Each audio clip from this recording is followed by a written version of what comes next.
Hello and welcome back to the Social Jar podcast. As always, I am your host, Dan Wiseman. Delighted to welcome you into episode 19 with my good friend, Andreas Georgiou. Make sure you're subscribed wherever you are listening, be that on YouTube or any good podcast hosting platform.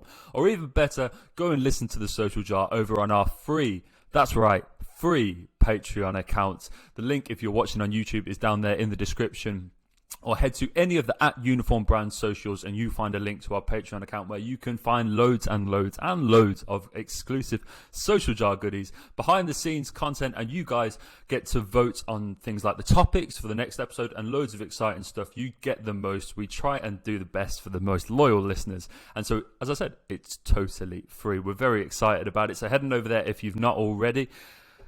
And yeah, it brings me great pleasure in a way, mate, to say that we're inching ever closer to the set, the final product, which we're very excited to bring to you guys. It's not quite ready there yet. We keep teasing it, and the reason we keep doing that is because we're not quite sure when it's going to be ready ourselves. So yeah, it's a secret on both parts. I mean, you guys don't know, we don't know exactly, but all we know is it's coming soon. It's coming bit by bit, isn't that right? We did start building it, didn't we, Dan? Before Josh went away on his travels to San Jose in Hawaii. So it has begun, but I do feel like we've built it up almost to levels of the Fortress of Solitude just by constantly being like, we're going to build the set. So it's probably not going to live up to anybody's expectations, but from what we've built so far, we're really happy with it. There's some really cool designs that we've actually made just for the set, which I think we're really excited to reveal to everybody. And yeah, we're happy with the concept. We're really happy with it. But, you know, the waiting game continues. We have to wait till Josh gets back. We ran out of vinyl wrap during the first set build. So we're going to go on to part 2 of the set build to try and finish it. But ever closer, Dan, ever closer. That's the whole reason, mate. So yeah, basically, as summed up there quite beautifully by Andreas, the set is coming, guys. We promise. We prefer being in person. We know you guys like us being in person as well. That laid back, informal, friendly chatter. It's only half as good when we're here virtually. So we're very excited to bring that set to you guys. It looks really exciting. From what we've seen, we think it's going to look great, and we hope you guys do too.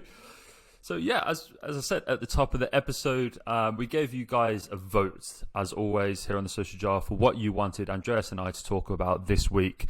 There was one topic which we were really excited to bring to you. We were hoping that you guys would agree, and thankfully you did. There's only one thing we wanted to talk about here on the Social Jar, and that was Elon Musk's attempted hostile takeover of Twitter.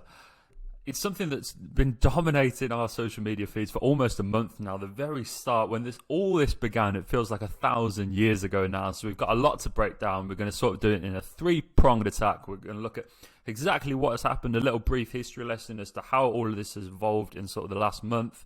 We're going to look at why Elon Musk wants Twitter, what's in it for him, and then probably most importantly, what does it mean for Twitter?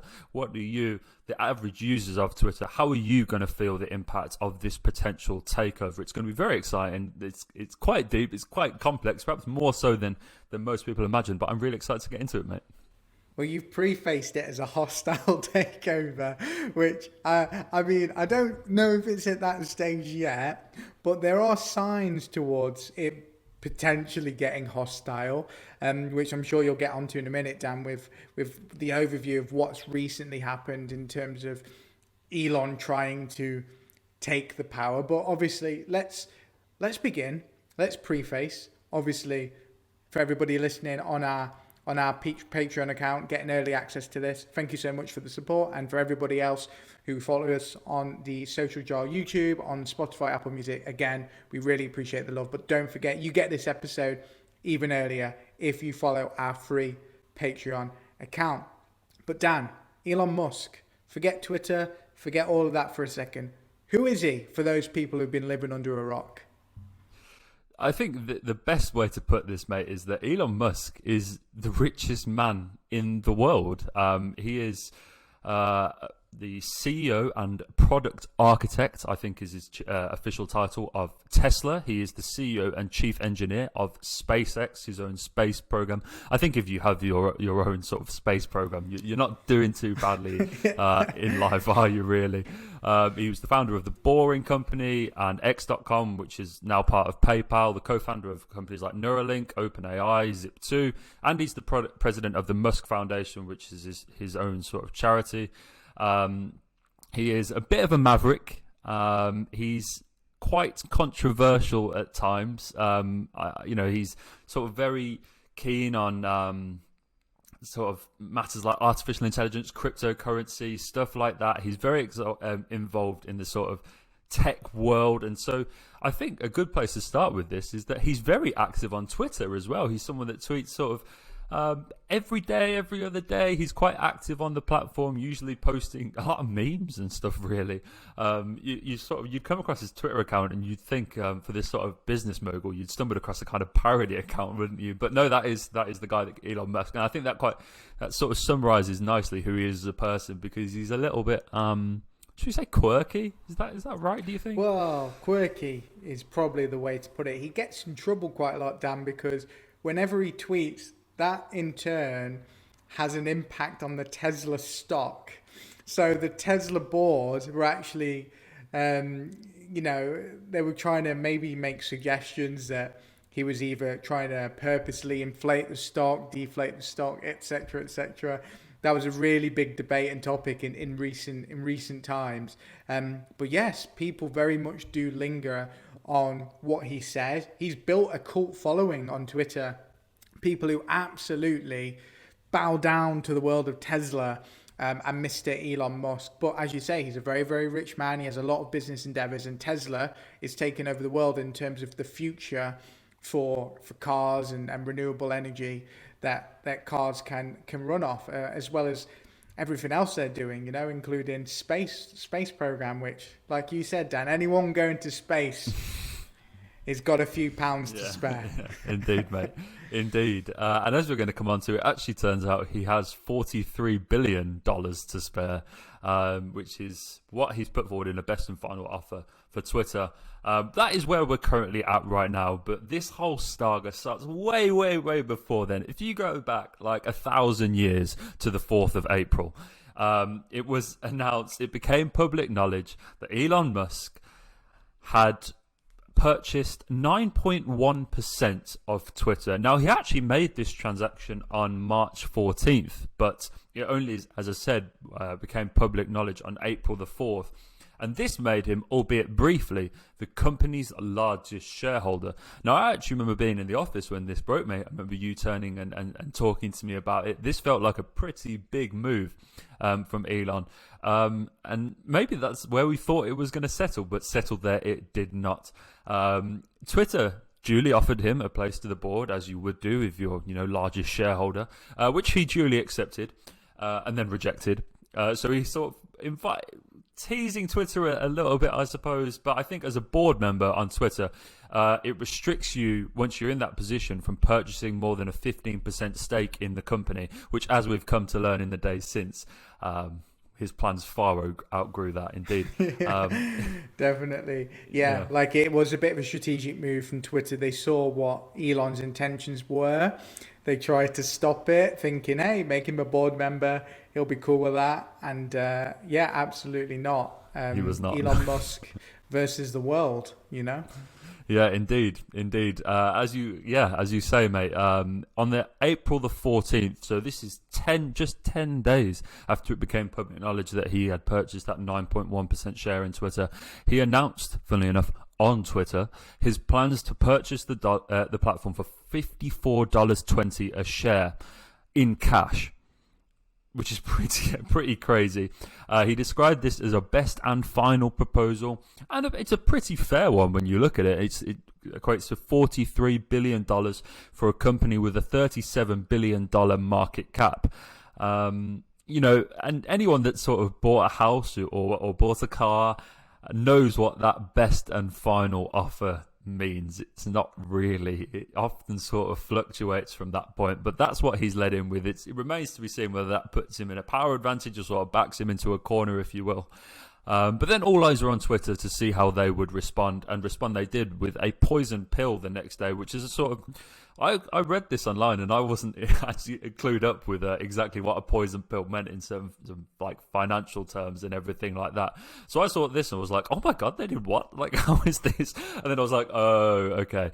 A poison pill, turns out, it's a sort of colloquial term. It's a defensive tactic used by a corporation's sort of board or directors to discourage attempts of a hostile takeover by a potential inquirer, which sort of rested a lot of sort of frantic thoughts in my mind. I was like, oh my God, how did I not hear about this? But turns out I'm just not as clued up in the financial world as I'd like to be. He claims he wants to unlock Twitter's true potential, but what exactly does that mean? That's what the Twitter board are currently considering. CEO Parag Agrawal, who we've spoken before here on the Social Jar podcast about, he replaced Jack Dorsey in the back end of last year. He's currently considering it with the Twitter board. That's where we're at. It's all going to get very interesting indeed over the next few days and weeks, isn't it, mate? Yeah, very interesting. I mean, Twitter has been in this weird limbo since Jack Dorsey left, where it feels like a faceless brand, because obviously Parag Agrawal, he is the CEO, he is the man in charge, he's replaced Jack Dorsey, but we've not heard much from him and we've not seen much of him. And when you look at the cult of personality that Jack Dorsey was, and you look at the cult of personality that Elon Musk is, somebody that's always in the public light, someone that's always, online, making comments, making their opinions known, to go from that to Parag, who isn't quite on that level, was a big seismic shift for Twitter. And we've discussed on many of the podcasts over the last 19 episodes really, Dan, this power dynamic in Twitter, which we have kind of assumed is what forced Dorsey out, even though he says he wasn't forced out. This board of directors, majority shareholders who want to see Twitter become more commercially viable, and despite how hard they try, it's just not working, and they're looking for this big change. Enter Elon Musk. But I think, as you're going to go on to explain in a second, Dan, Elon's intentions for the brand are very different to what I think Twitter want. Because I think that actually the value of Twitter increasing is a byproduct of what Elon might do, but it's not a given. They're looking for something concrete, improve the stock price, improve the value.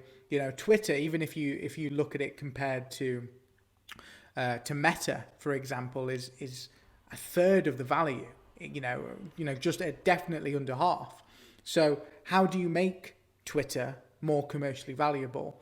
Well, you need to generate money. You need to try and create this ecosystem, which Meta has done so well with their advertisements. Facebook now, for all brands, is such a key place for marketing and advertising, and the amount of money that is spent on Meta year on year on advertising continues to increase. As we saw as well with the Super Bowl, a lot of their advertisements were digital. They were online adverts, as opposed to being the television adverts that we've come to know with the Super Bowl after how many years. So Twitter wants to go in this direction. Elon Musk is probably going to take it in this other direction, but will they meet in the middle and make Twitter a financial powerhouse? That's the question. That is the question. It's a very good question indeed. And I think what's perhaps most interesting is, on the surface, when we look at where we are today, knowing admittedly very little about what Elon's plans for the platform would be, the answer initially looks like it might be no, and that's why I don't think Twitter are going to take this line down. I would like to just spare a thought first and foremost with our mate Parag, because he's not had it easy, has he? I mean, those are pretty big shoes to fill at the better times coming in for the likes of Jack Dorsey. But now you've finally got your feet under the table. It's all gone a bit quiet. You're just doing your work, going about it for a few months, and then boom, Elon Musk $43 billion takeover. This guy has not had it easy, and it doesn't look like it's going to get any easier for him, as I said, in the days to come. But what makes this interesting is, as you very nicely said, mate, Musk has said himself in a recent TED Talk, which I think went out 2 weeks ago on Thursday, that his attempts to purchase the platform aren't financially motivated. He stated, it's a direct quote, that it's not a way to make money. His plans for Twitter are to make it really a cornerstone of society, and I don't think that's a dramatization to say that. He wants Twitter to become a de facto town square where people should have the ability to speak freely within the bounds of the law. And we are going to speak a lot about free speech, mate, in this episode, and exactly what Elon Musk means by it, because it keeps cropping up in his plans for Twitter. He said that my sense is that having a public platform that is maximally trusted and broadly inclusive is extremely important. I've invested in Twitter as I believe it is in its potential as a platform for free speech. There it is again, a societal imperative for a functioning democracy. Twitter has extraordinary potential, and I will unlock it. Now, I think the first point to touch on there, mate, and this is something which I actually think, like a true messiah. There you go. The first point, which I think I actually might be on board with as an initial thing, is this intention for the platform's algorithm to be completely open source. He actually wants to put the coding onto GitHub for anyone to read, anyone to view. And that means, I think, we even did an episode on this, mate, just how elusive our algorithms are, how no one even really knows what they mean. I think that's quite to make platforms more transparent for the user, to make this code free to view. I think that's quite a cool move. Yeah, I mean, it's very interesting, like you say, Dan. I mean, nobody really understands algorithms. Even us in the industry, we can say we do, and we can try to, but it's still very, very hard. It's a very difficult thing to grasp because they change constantly. It's lines and lines and lines of code that changes how and what we see. Now, to make Twitter's code open source, it would mean that would be fully transparent. Now, that will be done for one of two ways. Way number one is to say, this is how it's been done before. I don't agree with it. Now it's out in the open. Let's change it.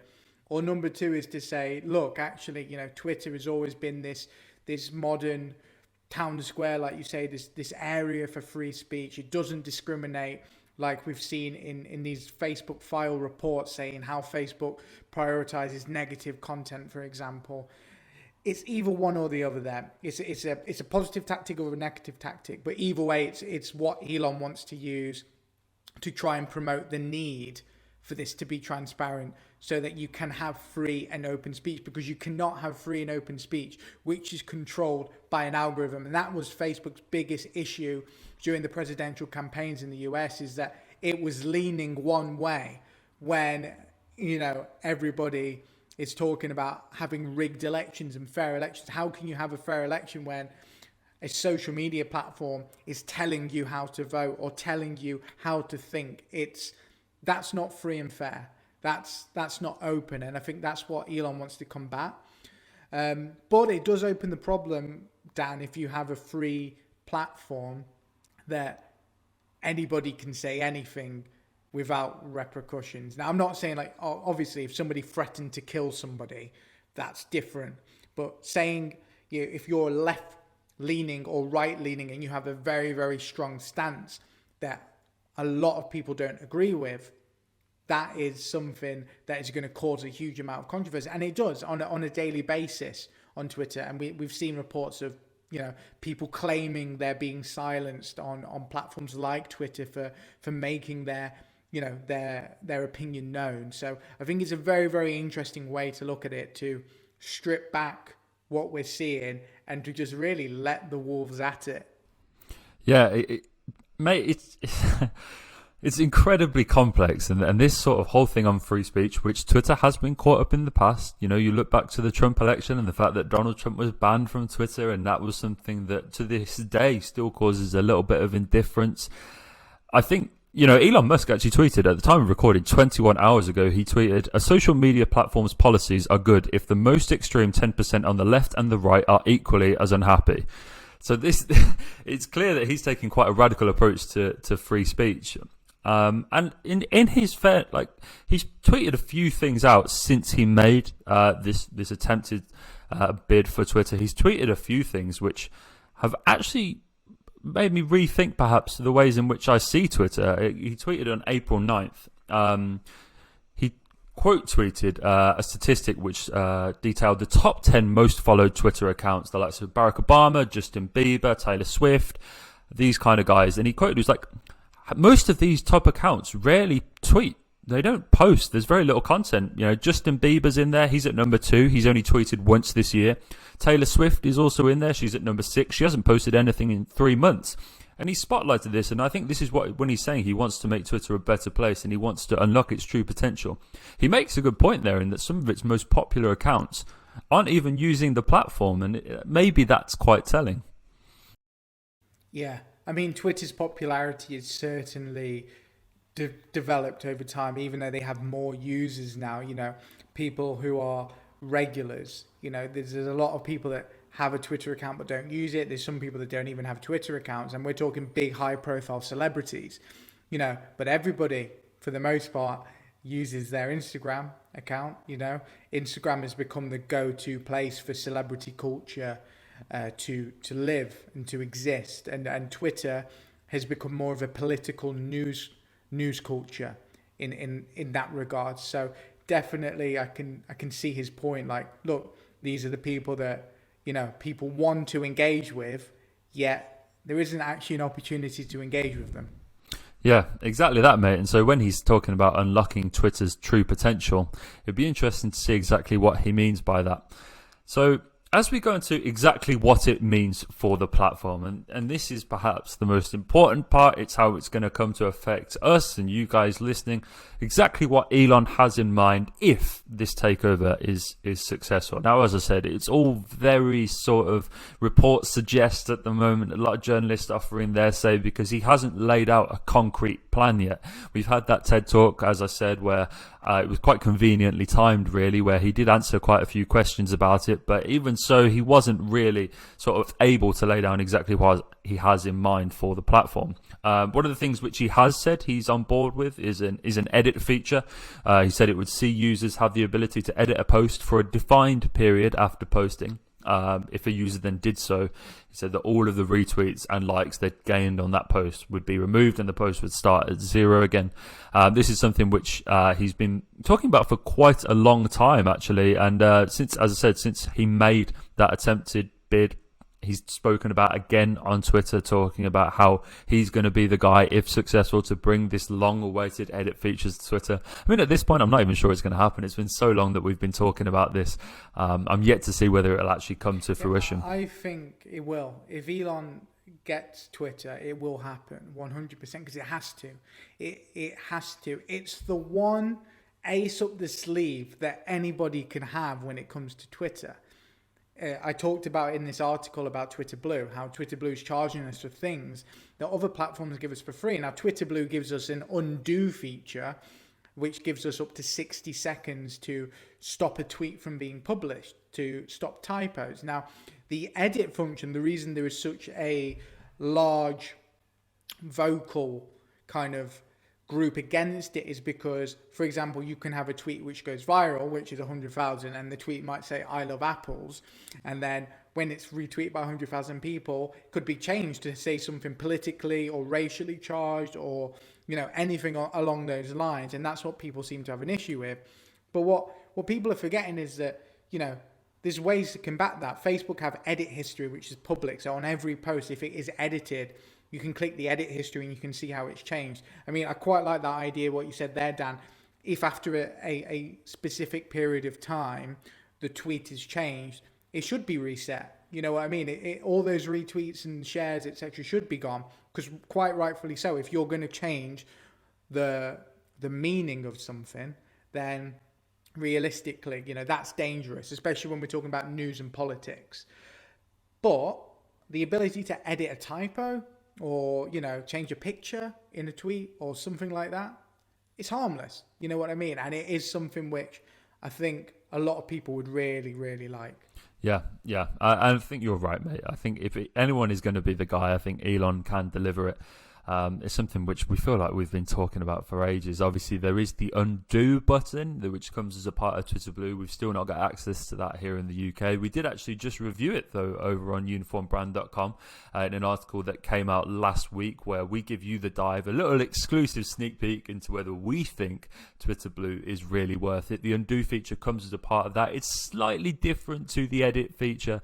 It doesn't quite tick all the bills, and I think this is why Elon continues to tease it, because, as I said, they are not one of the same. I think, yeah, he's obviously proposed those algorithm changes, which we touched on earlier, but most of it is sort of ranging around his take on free speech. He says he potentially wants to raise the bar for removing offensive tweets. So what crosses that line is going to be slightly strict, I guess, in terms of it's going to have to be quite wacky and wild, I think, to be taken down. He wants to raise that bar, which is something which I imagine is going to cause some controversy if that comes into effect. But it's all sort of stems from a comment that was made in 2011 from former CEO Dick Costolo, who said that Twitter belonged to the free speech wing of the Free Speech Party. And that's a phrase which I imagine that man regrets to this day, because it's been invoked by critics time and time again of the platform's quite strict moderation calls ever since. You know, you look at Donald Trump being taken off the platform. You had the former president of the United States banned off Twitter for comments he was making, and then you've got the CEO, the former CEO of this company, saying it belongs to everyone, the free speech wing of the Free Speech Party. And Elon is one of the people that believe that Twitter hasn't lived up to its end of the bargain in that regard, that it isn't a home for free speech. And he believes that Twitter should be. He believes that it should be a transparent cornerstone of society, with that, his take on free speech, at the heart of it. It's not exactly clear, though, what he means. It's a phrase that he keeps referring to. And as I say, he clearly believes that Twitter isn't adhering it properly, but it's a subjective term, and I think Musk clearly sees it quite differently to some. It may be a controversial way to some, and as you say, mate, is that a good thing? Is that potentially damaging? It's all a bit uncomfortable, perhaps. Well, censorship and cancel culture are a real big part of modern society now. You know, you can't escape it. It's something that's always spoken about, and really, who gets to say what's worthy of being cancelled or what's worthy of being censored? Because if it's an algorithm telling you that, you know, versus a guy in the headquarters at Twitter saying, I don't like that, you know, it's a very, very different thing, because it goes from being objective to being subjective. I think I've said that correctly, I hope. But yeah, it's very interesting, Dan. I mean, like the Donald Trump censorship is probably the most high profile case. He was, though, inciting riots and chaos and basically telling people that the election was rigged and that they were being lied to. And, you know, there was some people that are very susceptible to those sort of things. So, yeah, I mean, it's a difficult one, Dan. It's a real difficult one. But ultimately, I think it's gonna have to be a wait and see. If Elon gets the platform like he intends, words are only words at the end of the day. These are some potentially good ideas, but potentially in the wrong hands are bad ideas. So it's gonna be something that unfolds in front of our eyes, and I think that's right now all we can really say on the matter. Exactly, mate. Exactly. It remains to be seen how serious Elon is. You know, there's quite a considerable batch of journalists that say that this is just Elon coming out, trying to influence the platform in the best way he knows how. He's not that serious about owning it. He just wants to ruffle a few feathers, get his way, a sort of virtuoso troll coming out to play with his favourite toy. A lot of people aren't happy about it, but it remains to be seen just how serious Elon is and whether this takeover will go through. And for one, I'm very excited to see what happens. It could be absolutely huge for what is personally my favourite social media platform. I do believe it's headed in the right direction. It's just going to be potentially seriously altered in the coming weeks and months. So yeah, guys, who knows? Maybe there's a future social jar topic a few months down the line when all is said and done. Exactly what happened, a part 2. keep your eyes peeled. This is definitely the best place to make sure you're staying up to date with this evolving saga. We're going to be covering it quite heavily on Uniform Media, all the news, all the breaking news. We're going to be reacting to it. And as we said, if you're quite interested in Twitter, as I am, we have that recent review where we looked into Twitter Blue, that sort of elusive subscription platform. Andreas has been very lucky to sort of get his hands on it, and he's offered his thoughts on it, so it's very exciting. And yes, exciting times are ahead for the Social Jar as well. We keep referencing the new set, and I don't want to keep doing that because it does feel like we're perhaps jinxing it at this point, but it is coming. Hopefully there's not too many virtual editions of the Social Jar because we want to be back in person, and we know you guys want to see it too. So stay tuned. Who knows? Social Jar episode 20, a milestone for the episodes. Crazy to say that we're here, mate, but yeah, we're really looking forward to it. Maybe it's the one where there's a set involved as well, so who knows? We'll wait and see. Maybe indeed. Thank you very much for listening, guys, and we'll see you in a couple of weeks.